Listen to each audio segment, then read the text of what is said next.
озода туғаева анъанаҳои гузаштагонашро риоя мекунад. дар баробари ин ҳам қадами замона мебошад. ҳуҷраи келини хурдиашро ҳамин тавр замонавӣ муҷаҳҳаз гардонидааст. рӯзи якшанбе барои онҳо истироҳатӣ аст. дар ин рӯз гашт намераванд. ҳамроҳи фарзандон дар хона истироҳат мекунанд. барои бегоҳӣ барои пухтани оши палав омодагӣ мебинанд. дар бораи анъанаҳои ин майдамиллат озода мегӯяд, ки калонтарҳо хубтар медонанд. он чизе ки ӯ мегӯяд, инҳоро аз падару модараш шунидааст. мотамдорда гуфтам ки пеш вақто сахт буд. ҳозир не, ҳозир шукри худо соз шудагиянд. ҳозир азои пешна нестай, мисол формои истиҳом мекардан ухел нестай. бисёр ки ҳар саҳару вегаи мисол ина рӯзонода мехистодан. ина мисол ба як овоз доду файрод буд. ухел корон нестай. ҳозир назм ба пештара хеле хубтар шудагиянд. мо анъанаҳои гузаштаҳо гум шудагиҳо. ҳова ӯ пешнаҳо гум шудагиянд. ҳайво зарар доштанд не хеле? ха ку зарар доштанд. мисол ҳамун марда камде зани ҳамун хонадорда мисол фарзанд доштай, акашай, додарашай, апашай, хоҳарашай, очашай, падарашай мисол залал дошт. рӯз то бегонара ба гуфтугӯ айдурун мисол ҳамун овоз мебурояд. ана нарз ба пешна ҳозир созай. мисол ҳамун хол пӯшокона мепӯшанд. пешинаворе мисол хичона намезананд, намекананд. ҳозир созай сад ба ҳазору шукр. мисол ина рафторе ки ҳамин як формаи сфед қатиршон мезгара мераванд. дар ноҳияи восеи палвонобод деҳае ки озода сокини он аст. калонтарин деҳаи лулиҳо мебошад. деҳа ба номи собиқ пешвои авлод бобои палвон гузошта шудааст. инҷо баъзе аз анъанаҳои гузаштагон то имрӯз риоя мешаванд. яке аз ин анъанаҳо ин ҳашар мебошад. ин халқи мо акам қаш хуба акам дастгиришон хуба.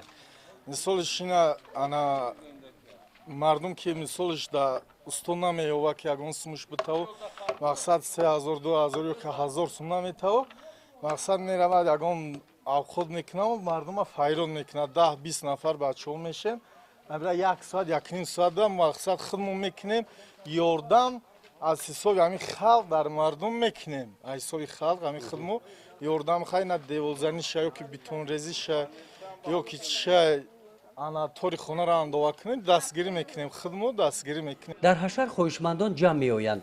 онҳое ки қувваи бардошти кори вазнинро доранд. ба монанди ана ин кор андоваи болои хона кори душвор аст. 1 ё 2 нафар аз уҳдаи ин кор баромада наметавонад. ин гуна корҳоро дар ин маҳалла ҳам деҳагон тариқи ҳашар тез ва босифат анҷом медиҳанд. ин ҳашар ҳамун давраи ба фикрам чанд ҳазору соли пеш ҳамино буд. ҳамин хел аз калоно ҳам майдода ҳам хел майданда насли оместанд. ҳамин чӣ хел ки як чӣ мегем калоно кадан мақсад пир шидан бу бачаҳои ёш кадан бу ҳамин хел ҳозир дар ин вақто дар дасти мо ғалдага иншоалло бу мо инам кора давом кестем. мақсад аз мо бо мумкин бачаҳои мо наначои мо наслҳои мо мумкин ҳамин кори моро давом мутанд. лӯлиён мегӯянд ки ҳашар байни мардуми деҳа анъанаи хуб буд. қариб ки ҳамаи хонаҳои дар деҳа мавҷуд буда таҳкурсӣ ва бомёд тариқи ҳашар сохта шуданд. аз чӣ бошад ки солҳои охир ҷавонон ба ин анъана камтар таваҷҷӯҳ доранд?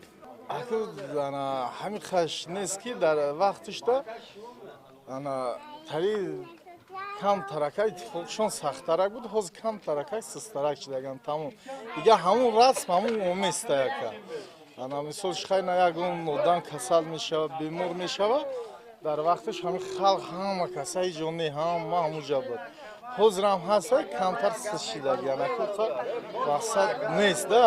оши палав хӯроки дӯстдоштаи лӯлиҳо мебошад, лекин онҳо ҳар рӯз ош намехӯранд. танҳо рӯзҳои якшанбе ош мепазанд. дар ҳавлии озода ҳам рӯзи якшанбе бегоҳӣ ош мепазанд.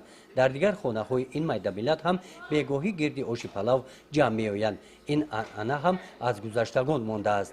урфи одати мо қадим мондагӣ мо авлоди авлодмон ҳамин тит мерафтан зиндагишон ҳар сол баъд ҳамин рӯзҳои якшанбе бегаӣ баъд ҳамин дастурхон дароз мепартофтанд аммо раматаҳтамшон дар як дору ман бача калон будам баъд ҳамунҷа ҳама ҳамсои лалалалош ҳар кас хонаш мегирам мерӯзам бозор мешитам баъд ҳамҷа чақчақ мекардам ҳамдигари ҳам ҷамъ мешад ҳамунҷаву баъд иш ба иш роз дилша мефтам мисол ҳамин сторша мефтам мешитам қадими корма мондагия лекин ҳамин урфу одат ҳозир аллакай қариб айбайн рафтагия ака сабаб дар чие ки ҳамин деҳада 300-400 хоҷагӣ шидааст дигар дар як ҷо ҷон намегиранд барои ҳамин ҳозирам ҳар рӯзи бозор дар ҳар як хонаи ҳамво ош мекунанд бо аҳли оилаи худшон бо акаву додари худшон шишта хай мехӯранд суҳбат мекунанд. мешавад ки яке оилае ки имконият надора ош карданда ӯ ҳами кӯшиш мекунанд ки кӯшиш мекунанд як камта бринҷи рӯған ош ҳами рӯғаншам кам боша ва гӯштшам кам боша лекин ошам мекунанд албаттара мекунанд мешинанд мехӯранд. амрохон қудратов байни дигар авлод нафари ҷаҳонгашта мебошад. хонаи худоро зиёрат карда омадааст. аз анъанаҳои гузаштагонашон кам бошад ҳам хабар дорад.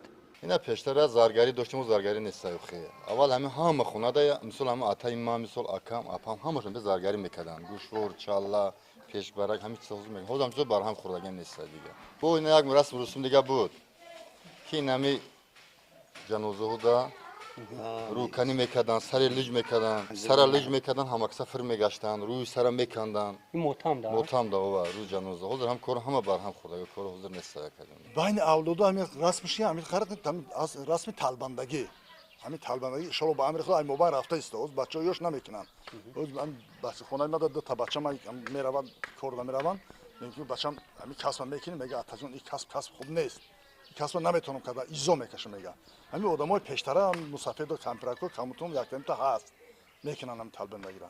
байни лӯлиҳо човандозори номдор бисёр буданд. нигоҳубини асп ва парвариши он анъана буд.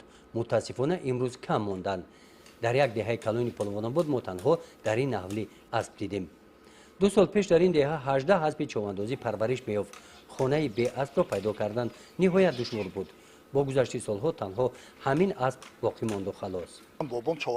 бобом човандоз буд асп бизқати ана асп қати худаш биз мекашид беҳад бобом инсон хуб буд ҳамин асп қати гузашта рафтагиай бобои ман асп беҳад аспи хубай асп дӯсти инсонай ҳамин қишлоқда 18 асп буд 18 асп буд аспора ҳами ҳисоби ҳами ҷав боша ё ки ҳисоби ҳами дастнорасӣ боша ҳама аспора фурӯхтанд лекин ман аспа нафурӯхтам аспа меиста иншоалло ба амри худои таоло бо ҳаста одамое ки бо меган асп мегирем иншоалло амра мешавам қатима. рӯзи якшанбе дар ҳавлии озода ин маъракаи тӯй нест.